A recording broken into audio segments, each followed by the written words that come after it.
Meus irmãos, a paz do Senhor, estamos aqui nessa tarde para juntos nós meditarmos a palavra. Eu quero compartilhar com vocês um texto que se encontra no livro do Gênesis, no capítulo 15 e no versículo de número 13. Capítulo 15, verso de número 13, assim está escrito: Então o Senhor disse a Abraão: Sabes com certeza que a tua descendência será peregrina em terra alheia, será reduzida à escravidão e oprimida por 400 anos. Sabes também que julgará a nação a qual ele terá de servir, depois sairá com muitos bens.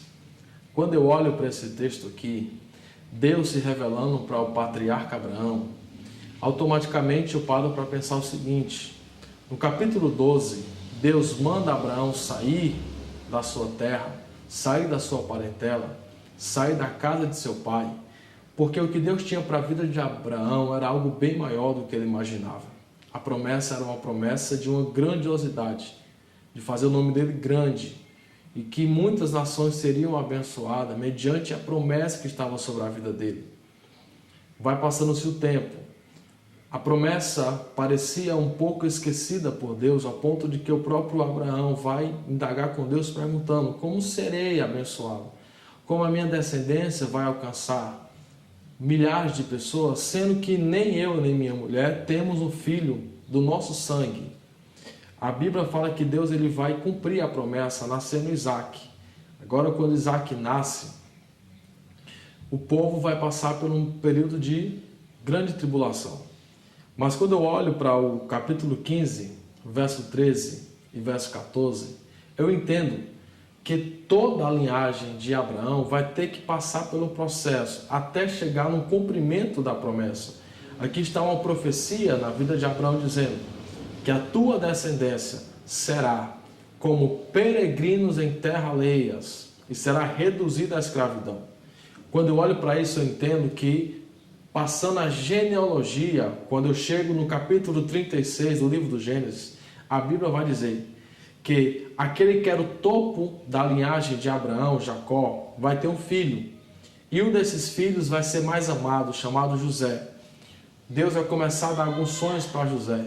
O sonho de José faz com que os seus irmãos lhe odeiem ao ponto de querer lhe livrar-se dele.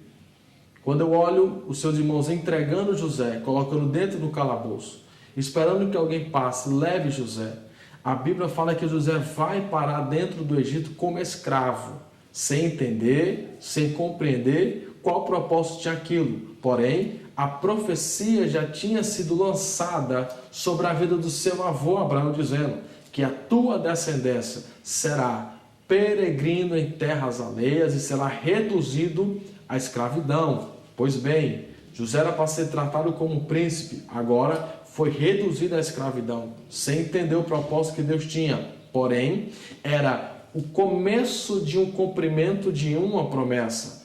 Era o princípio do cumprimento de uma profecia. Porque muitas das vezes nós entendemos que tem sofrimento que eu e você devemos passar. E que esse sofrimento, muitas das vezes, é incompreendido por nós. Mas pelo nosso Deus não. Nosso Deus tem todo o controle em suas mãos. Então, quando José chega na terra do Egito, ele é reduzido à escravidão, ali começa a se cumprir essa profecia. Passa-se 430 anos. Agora, Êxodo capítulo 12. Deus vai mandar Moisés fazer um ato perpétuo, que é a festa da Páscoa, que é a festa do sacrifício do cordeiro. Mas a Bíblia vai dizer que após vir o anjo da morte matar todos os primogênitos do Egito, Faraó manda chamar Moisés, mandando Moisés dispensar-se o povo, liberar o povo.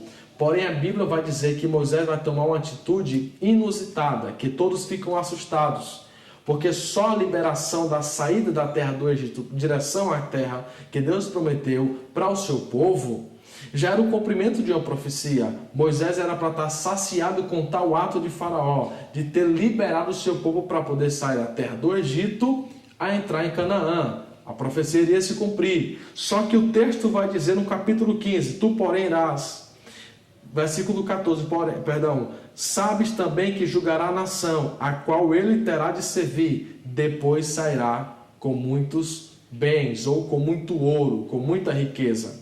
Quando Abraão se apresenta diante de Faraó, ele vai tomar tal atitude: Faraó, nós iremos, mas só sairemos daqui se o Senhor, ou se a vossa senhoria, nos der toda a riqueza, todo o ouro, toda a prata, todo o animal, tudo aquilo que nos pertence por 400 anos, levantando o reino do Egito e fazendo um reino poderoso. Agora Moisés está dizendo: nós só saímos aqui quando toda a riqueza que nós estabelecemos dentro do Egito, nós levamos para si.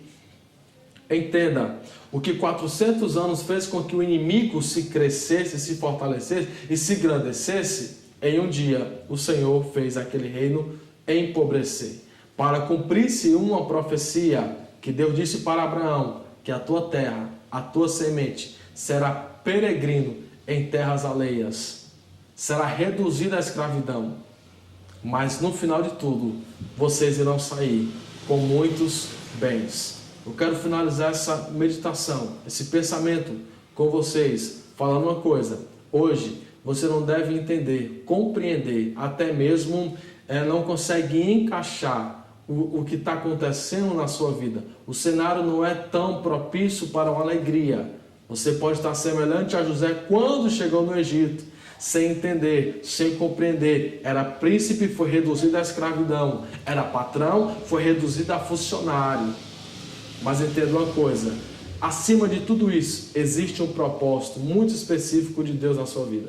Que quando tudo isso passar, você vai entender que esse sofrimento todo, semelhante a José, um sonhador que foi preso, mas sim, no final, a Bíblia vai dizer que tanto José foi governador do Egito, como todo o povo sai da terra do Egito com todos os bens que lhe pertenciam.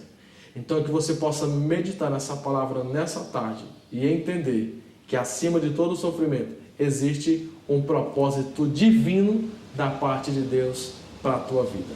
Que Deus te abençoe nessa tarde, que Deus possa prosperar os teus caminhos e te abençoar para a glória do nome dele. Um abraço a todos e a paz do Senhor.